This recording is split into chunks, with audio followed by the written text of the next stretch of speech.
Buenos días, somos Joan Sabater. y Mar Miret y venimos a presentar cartografías del encierro y de la emancipación en el cine contemporáneo.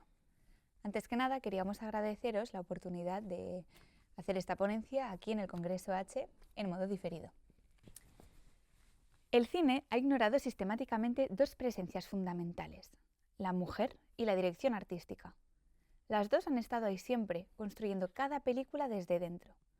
Pero la teoría y la industria, en algunas ocasiones, han mirado hacia otro lado. El espacio que contiene a los personajes ha sido tratado como un simple marco, como una especie de contenedor, un fondo neutral sobre el que transcurre la acción. Y la mujer que habita este espacio ha sido tratada como un objeto de mirada ajena, y no como un agente que negocia su lugar en él. Ambas invisibilidades comparten una misma lógica. Lo femenino ha sido relegado a un lugar de presencia silenciosa, y el trabajo del Departamento de Arte, que paradójicamente es mayoritariamente femenino, se legitima precisamente desde su imperceptibilidad. Se considera que el trabajo está bien hecho, que funciona, cuando no se nota. Estas dos presencias operan desde un segundo plano, naturalizando así jerarquías de lo visible que conviene precisamente no ver. Esta ponencia parte precisamente de este doble silencio para proponer una lectura diferente. ¿Cómo la dirección artística configura la relación entre cuerpo femenino y entorno? ¿Hasta qué punto la organización del espacio fílmico, con sus límites, sus aperturas, sus opresiones, condiciona la autonomía de los personajes femeninos? ¿Y puede ese mismo espacio convertirse en territorio de resistencia, de emancipación? Son preguntas que el cine contemporáneo lleva respondiendo desde hace décadas, a veces sin que la teoría haya sabido escucharlo. Para responderlas, trabajamos a partir de un corpus de 7 películas.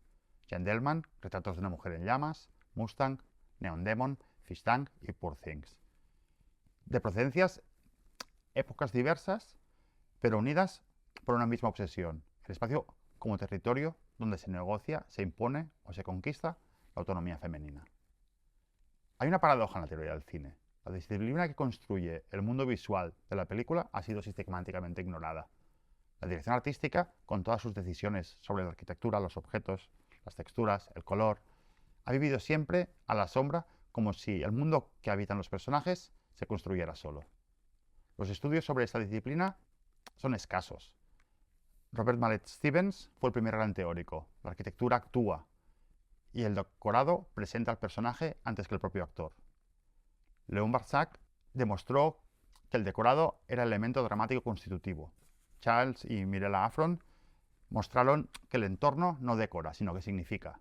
Tashiro, Barnwell y Juliana Bruno ampliaron el análisis desde la fenomenología.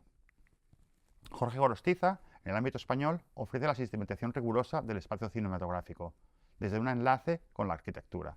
Estos trabajos abren caminos imprescindibles, pero nuestra ponencia se sitúa en un lugar complementario. No nos preguntamos solo cómo se construye el espacio, sino qué dice y cómo actúa sobre los cuerpos que lo habitan. Para introducir la parte sociológica de esta ponencia, vamos a hablar de la relación mujer-espacio. Como señalaba John Berger en Ways of Seeing, los hombres miran a las mujeres y las mujeres se miran a ellas mismas siendo miradas, mostrando que la mirada está profundamente atravesada por relaciones de poder. Esta lógica también se traslada al espacio. La escenografía sitúa a los cuerpos femeninos en posiciones de control, de vigilancia, de clausura, convirtiéndose así en una extensión de la mirada dominante. Esta idea conecta con el concepto de male gaze de Laura Mulvey, según la cual el cine clásico organiza sus imágenes en función del deseo masculino, cosificando así a la mujer. Aquí ampliamos esta propuesta hacia lo espacial. La arquitectura fílmica también produce esa mirada, delimitando recorridos, encuadres y zonas de acceso o de exclusión. Así, la noción de cartografía adquiere un sentido crítico.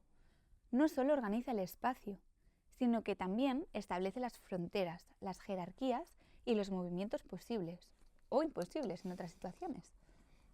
Estas cartografías del encierro no representan únicamente lugares físicos, sino que configuran regímenes de visibilidad y movilidad que condicionan la experiencia de los cuerpos femeninos.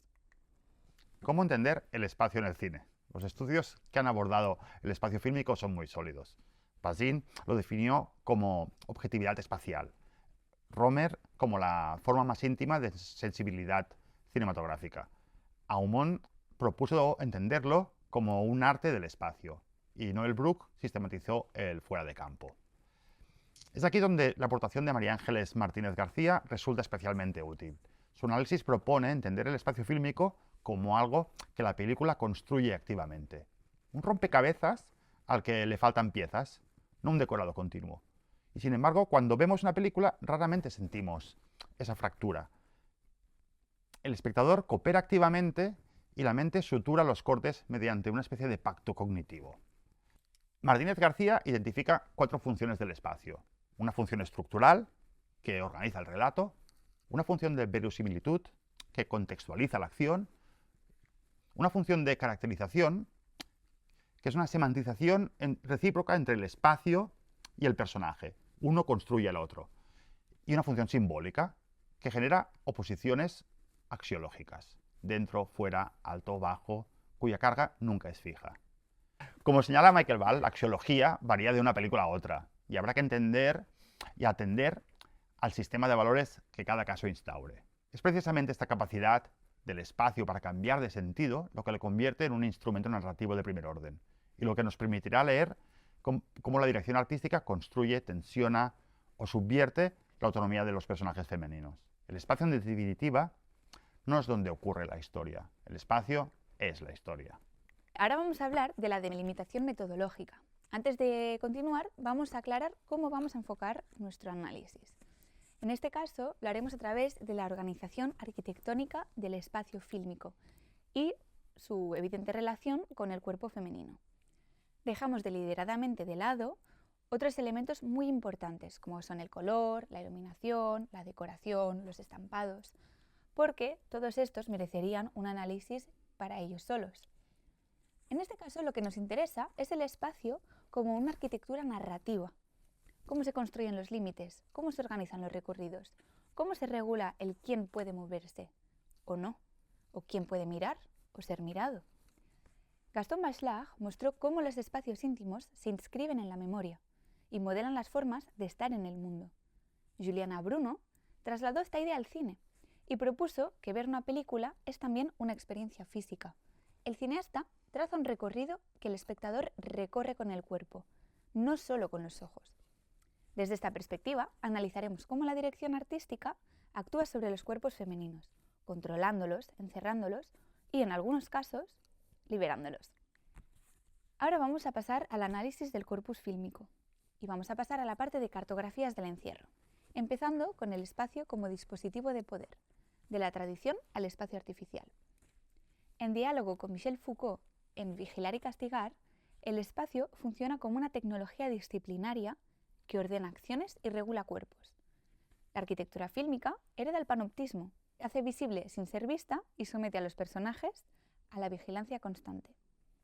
Esta supervisión no requiere una mirada masculina explícita. Las normas y la propia estructura espacial modelan el comportamiento, incluso con ausencia del observador. Tenemos un ejemplo en Jean Dielman, de Chantal Akerman. El apartamento es un dispositivo que organiza la identidad de la protagonista. La repetición meticulosa de tareas está muy determinada por la disposición de los objetos y de los espacios. La cámara estática y distante intensifica esta vigilancia impersonal. Aunque no hay observador visible, Jean actúa siempre como si hubiera uno. Por otra parte, de Neon Demon, el espacio reformula el panoptismo en clave contemporánea. Estudios fotográficos, pasarelas, habitaciones, sitúan al protagonista en un régimen de visibilidad constante donde ser vista equivale a existir. El control se ejerce a través de la interiorización de esa mirada. La protagonista aprende a observarse según los códigos de la industria y el espacio, reducido a escenario de exhibición, impone una disciplina basada no en la repetición de rutinas, sino en la presión constante para ser vista, deseada y validada, revelando una forma de poder que opera a través del deseo y la autoexposición. El espacio doméstico y el ritual. Como escribe Judith Butler, el género es una construcción producida mediante actos repetitivos y regulados por normas sociales. En sintonía con nuestro análisis de Foucault, Los cuerpos interiorizan los límites del entorno y aprenden a moverse según estas reglas. El espacio funciona como un anclaje material de las normas invisibles. Mónica Cebedio, en Arquitectura y Género, analiza cómo el espacio doméstico asigna a lo privado funciones de cuidado, históricamente asociadas a las mujeres, mientras que lo público se configura como ámbito de libertad y agencia masculina. La casa en el cine puede entenderse como un laberinto ritualizador, un entramado de muros y objetos que inscribe a los cuerpos en un sistema de normas interiorizadas. Esta lógica se intensifica en Mustang, donde el hogar deviene prisión física y simbólica. Se hace una especie de fábrica de esposas, que anula completamente la libertad. Esto lo vemos reforzado por puertas cerradas, ventanas bloqueadas, y la reconfiguración del espacio en prisión convierte a la casa en un dispositivo de control que disciplina los cuerpos. Incluso lo cotidiano se vuelve simbólico. Limpiar ventanas es el gesto más cercano a una libertad que nunca van a poder tocar. El color actúa como marcador opresivo y los estampados florales evocan una naturaleza completamente inaccesible. A diferencia de Jean Dielman, donde la mujer se funde con la rutina doméstica, aquí el espacio impone una formación forzada de lo femenino. Las acciones se concentran en los epicentros tradicionales de la feminidad, como por ejemplo la cocina, donde se aprende y se reproduce un modelo de conducta. El encierro también difiere en estas dos películas. En Ackerman, las ventanas permanecen cerradas y cuando se abren revelan otros edificios que refuerzan esta sensación de clausura. En Mustang, en cambio, se presenta como un contrapunto radical. El exterior, la naturaleza exuberante, el mar, el verano mediterráneo, aparece como una libertad visible pero inalcanzable. Esta tensión penetra el interior recordando constantemente un afuera presente y negado. Espacio institucional y paisajístico, aislamiento y mirada.